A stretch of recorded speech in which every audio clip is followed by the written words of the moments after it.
Hi hello வணக்கங்க. நான் நேற்றுக்கு வந்து ஒரு கிளாசிக்கல் டான்ஸ் ஆடியிருப்பேன். நீங்கள் எல்லாருமே பார்த்துருப்பீங்க. அதில் எல்லாருமே அப்ரிஷியேஷன் தான் பண்ணாங்க. ஏன் அப்படின்னு பார்த்தீங்கன்னா, எனக்கு வந்து கிளாசிக்கலுங்கிறது தெரியாது.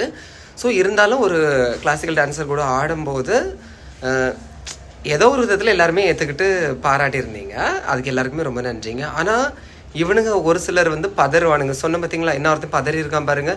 This is bad, disrespectable for the stage and dancers. This is so much disrespectable for the Bharatanatyam அப்படின்னு சொல்கிறாரே அப்படின்னு சொல்லிக்கிட்டு இவரோட ப்ரொஃபைலில் போய் நான் பார்த்து நான் செக் பண்ணி யூடியூப்பில் நான் செக் பண்ணுறேன்.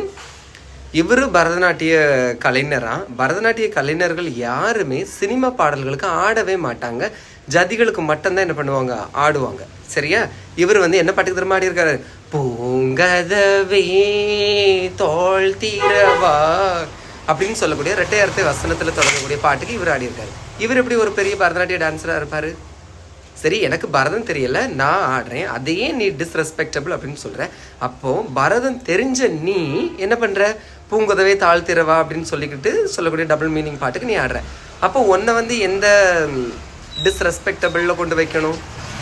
அப்போ என்னை விட நீ தானே மோசமாக என்ன பண்ணுற, டிஸ்ரெஸ்பெக்டபிள் பண்ணுற பரதநாட்டியத்தை. அதுலேயும் last. But not this way. This is so bad. As a classical dancer I can't take this. நீ கிளாசிக்கல் டான்ஸரே கிடையாது, டுபாக்கூர் கிளம்பு. பிடிச்சா லைக் பண்ணுங்கள். தேங்க்யூ.